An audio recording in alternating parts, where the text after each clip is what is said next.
एने काढणं हे फक्त घोषणा किंवा एका कागदापुरतं मर्यादित विषय नाही आहे. याला कायद्यात बदल लागतो. महाराष्ट्र लँड रेव्हेन्यू कोड नावाचा एक जो आहे, महाराष्ट्र जमीन महसूल संहिता 1966 या कायद्यामध्ये बदल करावा लागतो. एखाद्या नागरिकाचं घर आहे शहरामध्ये, त्याला त्याच्या मुलाला शिकण्यासाठी कर्ज काढायचं आहे. समजा त्यांनी जर स्वतःचं घर गहाण ठेवायचं ठरवलं तर बँकसुद्धा विचारते एने दाखवा. आपलं घर असो किंवा उद्योग असो, उद्योग म्हणजे एखाद्या जमिनीवर एखादी इंडस्ट्री उभी करायची असते, तर अशा वेळेला नागरिकांना पडणारा प्रश्न असतो की याच्यासाठी एने करावा लागतो. एने हा शब्द इतका लोकप्रिय आहे की महाराष्ट्राच्या कुठल्याही तालुक्यात जा, गावात जा, कुणालाही विचारा की जो माणूस घर बांधू इच्छितो, ज्याच्याकडे जमीन आहे, ज्याच्याकडे घर बांधण्याचा प्लॉट आहे किंवा इंडस्ट्रीसाठीचा म्हणजे उद्योग उभारण्याचा प्लॉट आहे, त्याला विचारा. तो एने म्हटलं की तात्काळ त्याचे कान उभे राहतात. कारण एने हा विषय जरासा क्लिष्ट, किचकट, म्हणजे थोडासा अप्रिय विषय आहे. लोकांच्या जीवावर येतं येण्यासाठी. महसूल विभागाच्या कार्यालयामध्ये चकरा मारायच्या, कलेक्टर ऑफिसला जायचं, संबंधित अधिकाऱ्यांना भेटायचं. 7 पानी येणे आहे का, एका पानाचा येणे आहे का, फार मोठा विषय हा. या विषयावर जर थोडीशी अधिक माहिती घेऊन बोलायला बसलं तर मला वाटतं एखादा ताससुद्धा पुरणार नाही. पण एक महत्त्वाची घडामोड काल परवा घडलेली आहे, ती म्हणजे त्याची थोडक्यात पार्श्वभूमी आधी समजून घेऊया आपण. आत्ताचं सरकार याआधी होतं, एकनाथ शिंदे त्याचे मुख्यमंत्री होते. निवडणुकीला सामोरं जात असताना त्यावेळच्या त्यांच्या नेतृत्वाखालच्या मंत्रिमंडळाने एक निर्णय घेतला होता की एनेची अटच काढून टाकायची, नागरिकांना एनेच्या जाचातून मुक्त करायचं.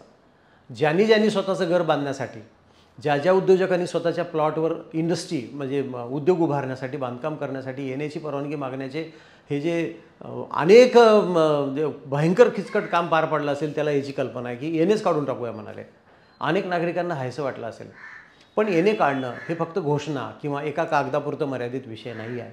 याला कायद्यात बदल लागतो. महाराष्ट्र लँड रेव्हेन्यू कोड नावाचा एक जो आहे, महाराष्ट्र जमीन महसूल संहिता 1966 या कायद्यामध्ये बदल करावा लागतो.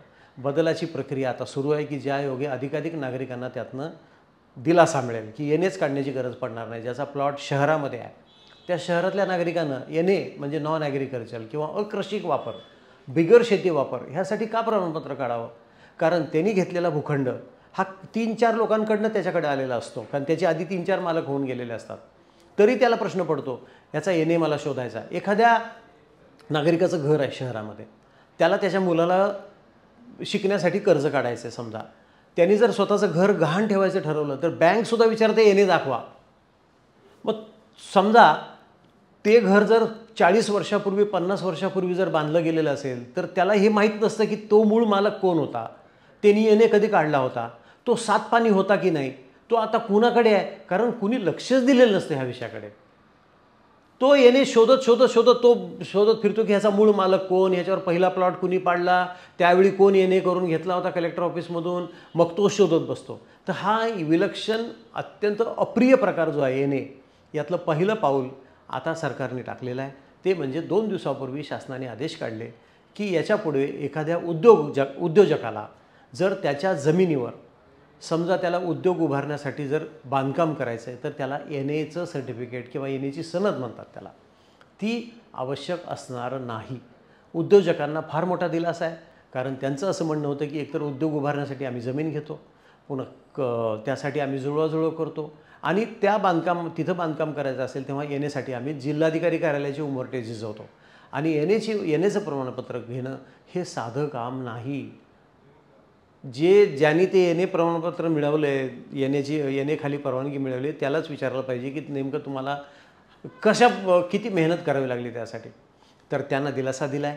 विशेष म्हणजे एनेची अट उद्योजकांना काढून टाका याच्यासाठी केंद्र सरकारचे प्रयत्न कारणीभूत आहेत. कारण केंद्र सरकारने उद्योग उभारण्यासाठी सुलभता, ईज ऑफ डुईंग बिझनेस, व्यापार करण्यासाठी सुलभता, याखाली एक पॉलिसी डिसिजन, धोरणात्मक निर्णय घेतला होता की एनेची परवानगी लोकांना मागता येऊ नये, त्यासाठी त्यांना त्रास होऊ नये.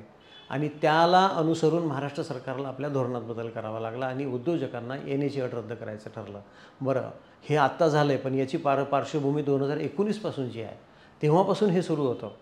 सरकारी पातळीवर सगळं ठरलं होतं काढून टाकायचं. तर त्याचे फायनल आदेश हे लोकांपर्यंत पोचायला एक जो शासन निर्णय GR नावाचा प्रकार असतो तो परवा निघाला आहे. आणि तो आता लोकांपर्यंत पोहोचतो आहे की याच्यापुढं तुम्ही त्या भागामध्ये जी काही एक स्थानिक स्वराज्य संस्था असेल, म्हणजे ती नगरपंचायत असेल, ग्रामपंचायत असेल, MIDC असेल, MIDCचे प्लॉट तसे व्यवस्थित असतात, त्याला काही फारसा त्रास होत नाही, कारण MIDC हे स्वतंत्र नियोजन प्राधिकरण आहे. पण शहर असेल, एखादं महानगरपालिका असेल, तर त्यांच्याकडून एकदा बांधकामाचा परवाना घेतला की त्याला येण्यासाठी पुन्हा जाण्याची गरज नाही. तोच परवाना साक्षांकित प्रत त्यांनी त्याची जिल्हाधिकारी कार्यालयात द्यायची आणि ती प्रत ठेवून घ्यायची आणि त्यांनी तशी नोंद करून घ्यायची की या उद्योगासाठीच्या जमिनीवर या उद्योजकांनी बांधकामाचा परवाना घेतलेला आहे. त्याला येण्यासाठी आता स्वतंत्र अर्ज करण्याची गरज नाही, येण्यासाठी चकरा मारण्याची गरज नाही. हा एक मोठा दिलासा देणारा निर्णय. मला वाटतं उद्योजक त्याचं खूप स्वागत करतील. खरं तर उद्योग विभागाने महसूल विभागाला, कारण हे महसूलचा विषय आहे हा, उद्योग विभागाने महसूलला अशी विनंती केली होती की लोकांना ह्याचा खूप त्रास होतो, तुम्ही एक खिडकी योजना सुरू करा, 1 विंडो सिस्टम. परंतु 1 विंडो सिस्टम काय, ती येण्याची अटच काढून टाकली आहे, त्याच्यामुळे विंडोची गरजच नाही पडणार आता. म्हणजे कोणीतरी एक डोळा मागतं आणि त्याला चक्क 2 डोळे मिळतात, असं झालं आहे उद्योजकांना. 1 विंडो सिस्टमची गरज उरली नाही. आता हा दिलासा सामान्य नागरिकांना मिळण्यासाठी काही महिन्यांची प्रतीक्षा आहे. असं कळतं आहे की येत्या बजेट सेशनमध्ये, म्हणजे अर्थसंकल्पीय अधिवेशनामध्ये सामान्य नागरिकांना पण दिलासा मिळेल असा कायद्यातला बदल महाराष्ट्र जमीन महसूल संहितामध्ये आणला जाणार आहे. तो कायदा संमत झाला की त्याचा दिलासा सामान्य नागरिकांना मिळेल आणि येण्याच्या जाचातनं लोकांची मुक्तता होईल. धन्यवाद.